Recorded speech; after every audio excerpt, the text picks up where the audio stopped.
Saudações! Sejam bem-vindos a mais uma aula do estudo aprofundado da doutrina espírita. Estudo aprofundado da doutrina espírita. Livro 1, Cristianismo e Espiritismo. Módulo 2, O Cristianismo. Roteiro 9, A Última Ceia. E na aula de hoje nós vamos conversar sobre a Última Ceia e analisar vários momentos desse evento tratado em vários evangelhos do Novo Testamento e dar a esses eventos uma interpretação à luz da doutrina espírita. Tópico 1, a Última Ceia. A Última Ceia de Jesus com os seus apóstolos representa mais um apelo do Mestre à vivência da lei de amor, segundo os princípios da verdadeira fraternidade que devem reinar na humanidade. A Última Ceia é um momento em que Jesus traz recomendações aos seus apóstolos. Ele prepara seus apóstolos para o que iria acontecer e orienta a esses apóstolos tanto o seu retorno de Jesus, a vinda do Consolador prometido e tantos outros ensinamentos que ele oportuniza naquele momento, que seria o último instante em que ele se reuniria no mundo material com os seus apóstolos. Jesus, ao iniciar a Última Ceia, destaca a sua importância. E chegada a hora, pôs-se à mesa e com ele os 12 apóstolos, e disse-lhes: Desejei muito comer convosco esta Páscoa, antes que padeça, porque vos digo que não a comerei mais até que ela se cumpra no reino de Deus. E tomando o cálice, havendo dado graças, disse: Tomai-o e reparti-o entre vós, porque vos digo que já não beberei do fruto da vide, até que volte o reino de Deus. E tomando o pão e havendo dado graças, partiu e deu-lhe, dizendo: Isto é o meu corpo que por vós é dado. Fazei isso em memória de mim. Semelhantemente, tomou o cálice depois da ceia, dizendo: Este cálice é o novo testamento no meu sangue, que é derramado por vós. Evangelho de Lucas, capítulo 22, versículos 14 a 20. E esse momento ele é muito bem retratado na obra Boa Nova, em que o espírito Humberto de Campos, através das mãos de Chico Xavier, traz imagens daquilo que aconteceu na Última Ceia. Os detalhes apresentados, os diálogos apresentados por Humberto de Campos, eles vêm, na verdade, confirmar tudo que está nos evangelhos e vem nos mostrar a postura dos apóstolos, as atitudes amorosas de Jesus. E nesse primeiro momento, o que chama a atenção é a questão do pão e do vinho. O pão e vinho, inclusive, foi incorporado dentro do catolicismo através do sacramento chamado Eucaristia. E é lembrado em todas as missas católicas, nós temos um momento da celebração da Eucaristia. Mas precisamos ter o olhar que ultrapasse a visão material do pão e do vinho. E aí nós compreendemos que o sentido do pão que Jesus apresenta é o sentido do alimento espiritual, o sentido do evangelho que ele apresenta para a humanidade. Esse evangelho que vem para alimentar a fome espiritual do homem. E vem com esse simbolismo do pão, porque o pão era um alimento básico, um alimento fundamental para o povo hebreu. E além disso, o pão, ele tinha um sentido também de união, de momento de união. Quando os hebreus se reuniam, eles se reuniam para dividir o pão. E Jesus então convida os apóstolos para que eles dividam o evangelho de Jesus. Dividam no sentido de partilhar, de levar esse evangelho para outras pessoas. Esse evangelho que seria sempre a integração, a união da mensagem do Cristo. E vem a questão do vinho. A questão do vinho vem com a ideia do espírito, da espiritualidade. Então, o pão, ele precisa O Evangelho, ele precisa ser incorporado ao Espírito. Ele precisa ser trazido para a essência. Ele não precisa ser meramente aprendido enquanto palavras, porque ele precisa transformar a essência, transformar o Espírito. Então, o sentido ali do pão e do vinho é para nos lembrar que Jesus partilha conosco o seu alimento espiritual. E precisamos nós pegar esse alimento e verdadeiramente fazer ele iluminar o nosso espírito. As duas espécies, pão e vinho, não são mais que alegorias que dão ideia de letra e do espírito. Assim como a carne e o sangue especificam a mesma ideia, letra e espírito. Queria Jesus, mais uma vez, lembrar a seus discípulos que o seu corpo, que é a sua doutrina, não pode ser assimilada unicamente à letra, mas precisa ser estudada e compreendida em espírito e verdade. Caibar Schutel. Caibar Schutel, então, vem com muita correção nos mostrar essa percepção, a percepção do Evangelho enquanto pão que alimenta as almas, e do vinho, que é a essência, que é o espírito, que é a depuração, precisando então haver sempre a integração do pão partilhado por Jesus com o vinho também, que Jesus bebeu com seus apóstolos para beber com toda a humanidade, lembrando que todos nós somos espíritos e que precisamos caminhar, iluminados pelo pão do Evangelho, na busca de nossa evolução espiritual. Mas eis que a mão do que me traz está comigo à mesa, e na verdade o Filho do Homem vai segundo o que está determinado, mas ai daquele homem por quem é traído. E começaram a perguntar entre si, qual deles seria o que havia de fazer isso? Evangelho de Lucas, capítulo 22, versículos 21 a 23. Esse momento em que Jesus ele anuncia a existência de um traidor, ele é muito bem retratado também na obra Boa Nova, e há uma verdadeira discussão entre os discípulos. Eles queriam descobrir quem era o traidor e muitos deles se sentiam inseguros, achando que poderiam de alguma forma trair o mestre. Só que na verdade a traição ela já tinha acontecido. Judas já havia negociado com os sacerdotes e bastava apenas para fechar a traição o beijo fatídico dado no Monte das Oliveiras. Por isso, Judas estava ali presente, mas ele não se ressentia daquilo que ele iria fazer. Judas, atormentado pelas suas angústias, pela sua ainda necessidade material, pelo seu apego à matéria, acreditava verdadeiramente que Jesus ele conseguiria convencer e fazer com que os sacerdotes reconhecessem ele, Jesus, como o Messias. Judas apresentava até certo ponto uma ingenuidade, porque ele enxergava o Messias como aquele grande líder, o líder que viria ser o general dos exércitos. Só que Jesus ele vinha com a lei de amor. Não tinha a intenção de Jesus de dominar pela força, e muito menos de revidar a força. Por isso, quando Judas percebe tudo o que aconteceu, ele se arrepende profundamente, tenta devolver as moedas e romper com aquela traição que ele já tinha dado curso.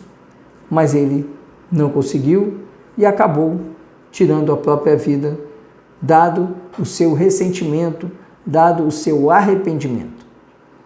Mas naquele momento da última ceia, Judas ainda não tinha condições de antever o que aconteceria. E Jesus sabia, não só que seria traído, como também quem seria o traidor. E não tinha intenção de Jesus de disseminar ali a discórdia entre os apóstolos.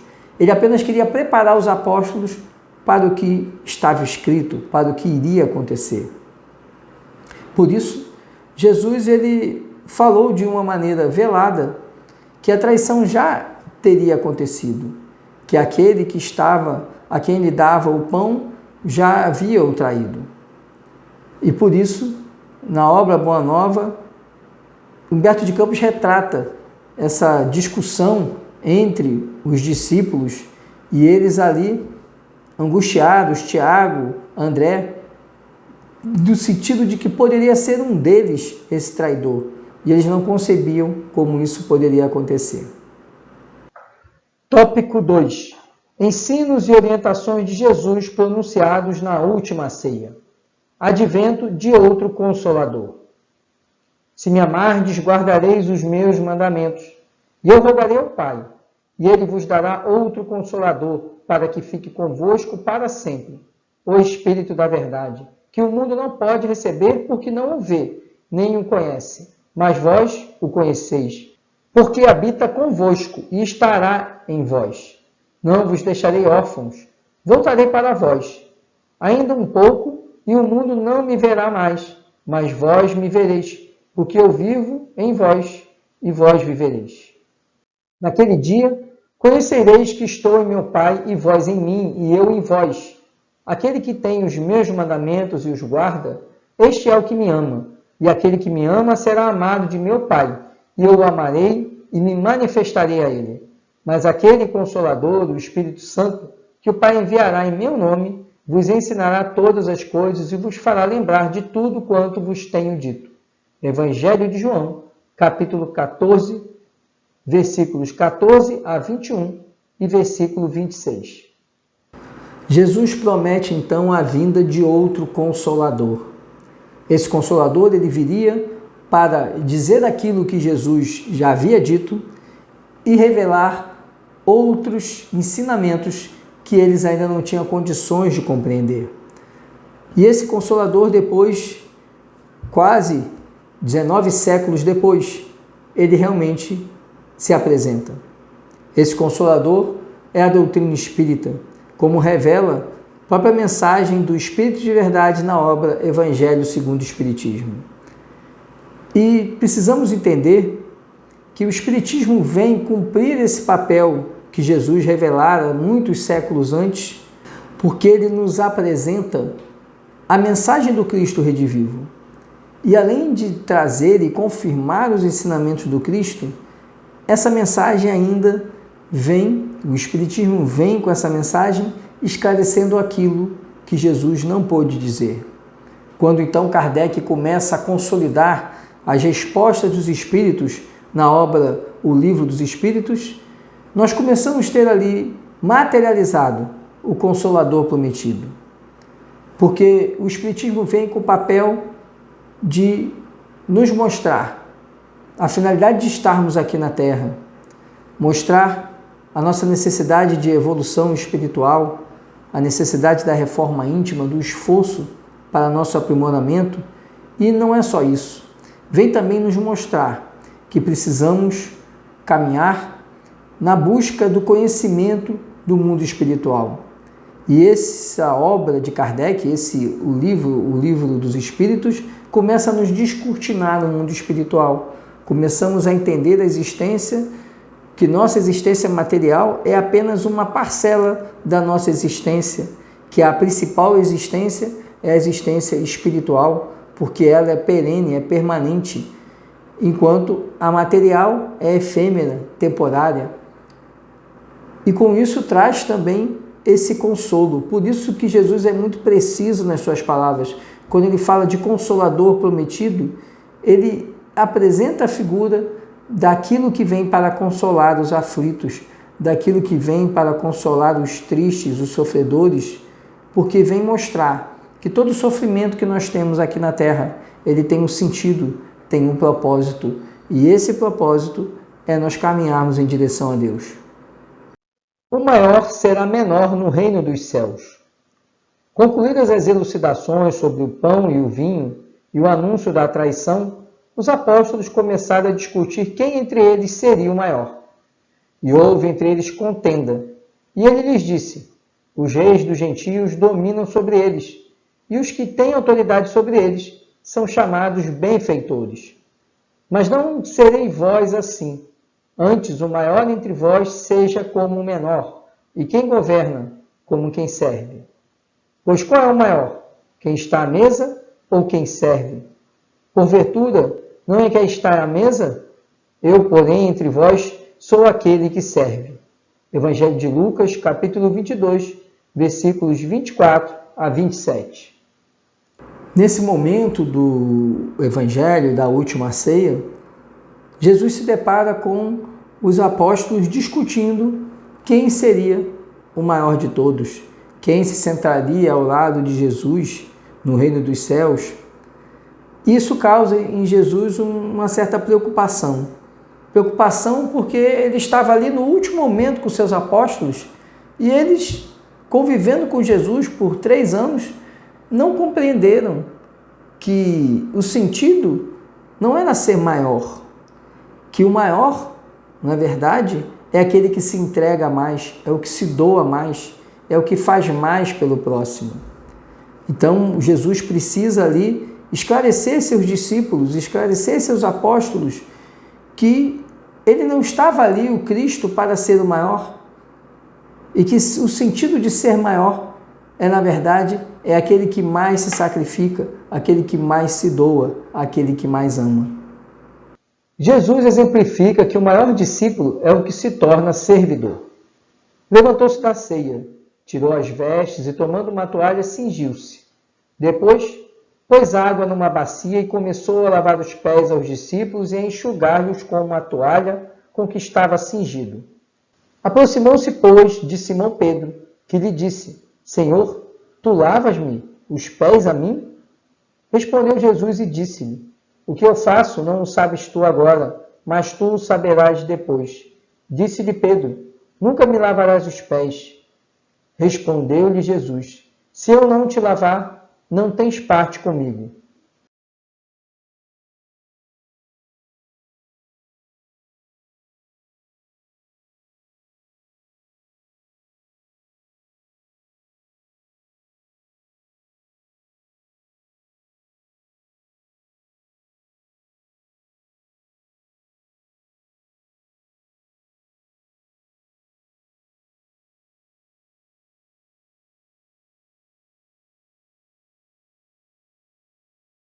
Disse-lhe Simão Pedro: Senhor, não só os meus pés, mas também as mãos e a cabeça.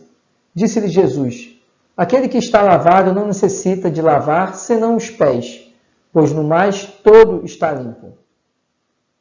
Ora, vós estáis limpos, mas não todos. Porque bem sabia ele quem o havia de trair. Por isso disse: Nem todos estáis limpos. Depois que lhes lavou os pés e tomou as suas vestes, e se assentou outra vez à mesa, disse-lhes: Entendeis o que vos tenho feito? Vós me chamais mestre e senhor, e dizeis bem, porque o sou. Ora, se eu, senhor e mestre, vos lavei os pés, vós deveis também lavar os pés uns aos outros. Porque eu vos dei o exemplo, para que, como eu vos fiz, façai vós também. Na verdade vos digo que não é o servo maior do que o seu senhor, nem o enviado maior do que aquele que o enviou. Se sabeis essas coisas, bem-aventurados sois se as fizerdes. Evangelho de João, capítulo 13, versículos 4 a 17. Jesus então resolve demonstrar em ação o que seria ser o maior entre todos eles. E se coloca então de uma maneira muito característica. Ao se cingir com uma toalha, ele coloca uma veste, ele se coloca na veste de um escravo. E faz isso no sentido de que aquele que serve, sem nada ter em troca, é o que é verdadeiramente o maior aos olhos de Deus. Ele então passa ali naquele momento a lavar os pés de seus discípulos, no sentido de que o mais humilde é o que, sim, tem o maior lugar no reino de Deus. Ao fazer esse ato de humildade, espera Jesus que seus apóstolos eles compreendam que o sentido de eles seguirem o Cristo não é se colocarem na posição de superioridade, e sim se colocar na posição do serviçal, daquele que faz sem nada receber em troca, daquele que faz e não recebe nem um obrigado. E é isso que Jesus quer demonstrar, o desprendimento de fazer pelo outro sem nada esperar em troca. E da mesma forma, agir assim, com humildade, para que, verdadeiramente, se colocando como menor, ele seja o maior no reino de Deus. Jesus anuncia o novo mandamento. Em 2 momentos na última ceia, Jesus expressa que o amor deve ser o fundamento que deve guiar as relações dos seus discípulos.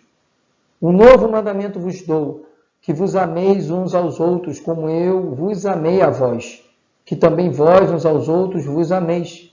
Nisto todos conhecerão que sois meus discípulos, se vos amardes uns aos outros.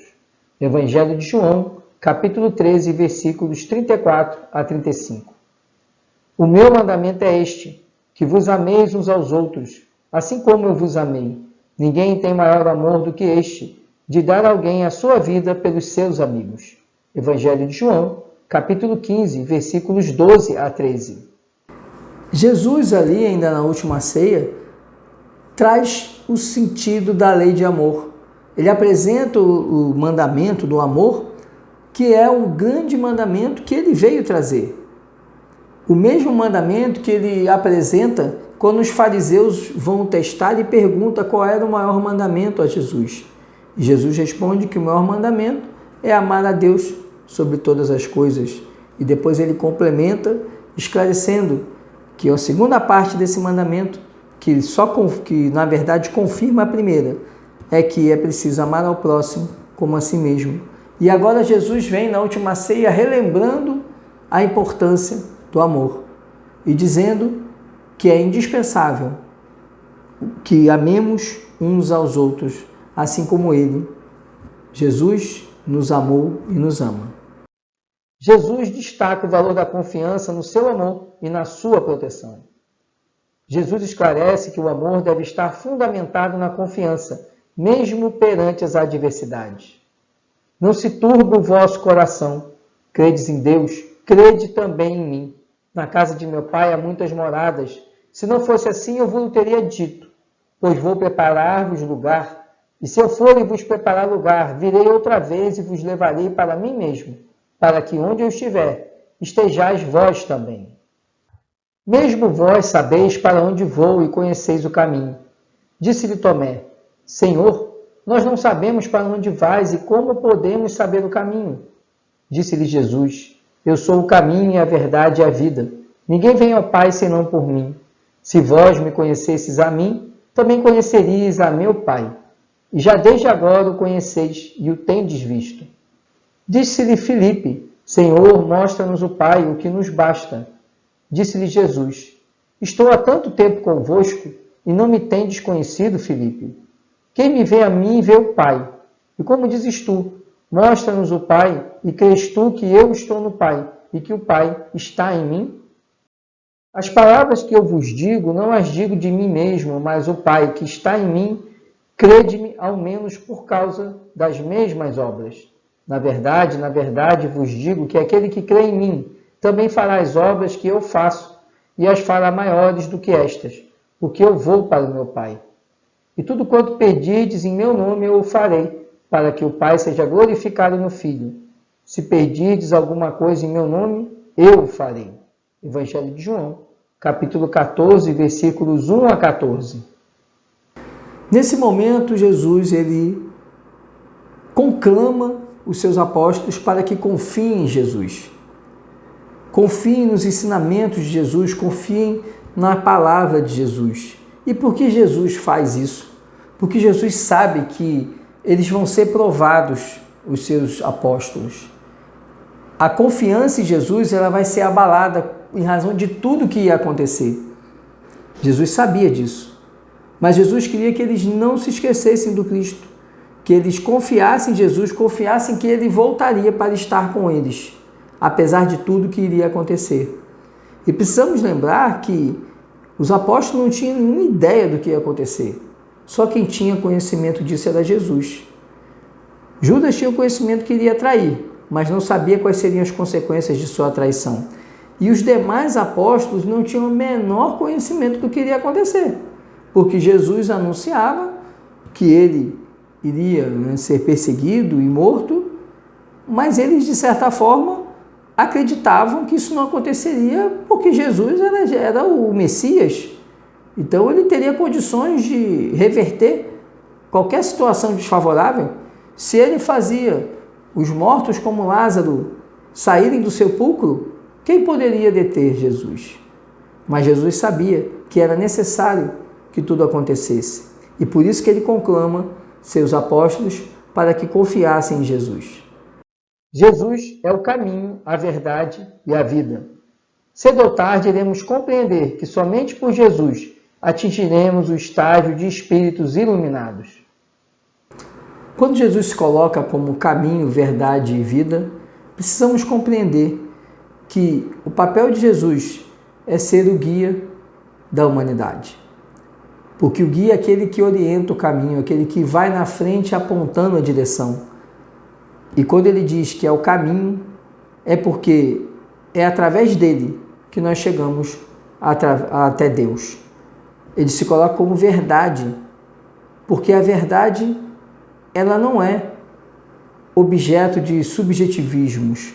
A verdade de Jesus ela é imutável, porque ela está assentada nas leis divinas, ela está firmada em Deus. E a vida, porque Jesus ele vem para nos trazer para a verdadeira vida, que é a vida espiritual, a vida em sua essência. Então, por isso que ele ensina aos discípulos que ele é o caminho, a verdade e a vida. Jesus é a videira. Eu sou a videira verdadeira e meu Pai é o lavrador. Toda vara em mim que não dá fruto, atira, e limpa toda aquela que dá fruto, para que dê mais fruto. Vós já estáis limpos pela palavra que vos tenho falado. Está em mim e eu em vós, como a vara de si mesma não pode dar fruto, se não estiver na videira. Assim também vós, se não estiverdes em mim. Eu sou a videira, vós as varas. Quem está em mim e eu nele, este dá muito fruto, porque sem mim nada podeis fazer. Se alguém não tiver em mim, será lançado fora como a vara e secará. E os colhem e lançam no fogo e ardem. Se vós estiverdes em mim e as minhas palavras estiverem em vós, pedireis tudo o que quiserdes, e vos será feito. Nisto é glorificado meu Pai, que deis muito fruto, e assim sereis meus discípulos. Evangelho de João, capítulo 15, versículos 1 a 8. Quando Jesus se apresenta como a videira é a árvore, a planta, onde se assentam as vinhas. Então a videira ela é uma árvore que ela vive por muitos e muitos anos. E como é que se faz para aperfeiçoar o vinho? Vão se tirando galhos de videira e fazendo enxertos umas nas outras. Por isso que Jesus diz que nós somos as varas verdes na videira. Ele é a videira, ou seja, ele é a árvore base onde está assentado e ligado a Deus. E nós somos as varas, somos aqueles galhos que são enxertados em Jesus, para que aí nós possamos florescer e dar os frutos. Por isso que quando ele diz que ele é a videira, é porque ele está assentado em Deus e ele emana amor. Precisamos estar ligados a Jesus para que, fortalecidos, alimentados pelo amor de Jesus, nós possamos frutificar. E esse frutificar é justamente realizar a vontade de Deus, fazer aquilo que Deus espera e precisa que nós façamos como filho de Deus. O valor da prece. Concluídas as orientações aos apóstolos, Jesus se retira para orar a Deus. Segue para o Horto das Oliveiras, Getsêmani, acompanhado de Pedro, João e Tiago maior. Mais tarde, Judas os encontraria vindo acompanhado dos oficiais e soldados dos principais sacerdotes que iriam aprisioná-lo. Evangelho de João, capítulo 18, versículos 1 a 11. Após ali o término da última ceia, Jesus se encaminha com 3 apóstolos, João, Tiago maior e Pedro, para o Monte das Oliveiras. Ele vai se recolher em prece para se preparar para aquilo que estava por vir. E ele então ensina a esses 3 discípulos a importância da prece, a importância do recolhimento e da conexão com Deus. para que nos momentos de maior dificuldade e adversidade não nos falte a força necessária para atravessar a situação difícil. E é isso que Jesus nos apresenta quando ele, no Monte das Oliveiras, entra em prece e pede aos discípulos que vigiem ele durante aquele momento de prece. No momento em que Jesus vai ser preso, ocorre o conhecido episódio de Pedro cortar a orelha direita de Malco, servo do sumo sacerdote. Jesus aproveita o ensejo para nos legar mais uma de suas preciosas lições, quando, repreendendo o apóstolo, anuncia: mete a tua espada na bainha, não beberei eu o cálice que o Pai me deu? Evangelho de João, capítulo 18, versículo 11.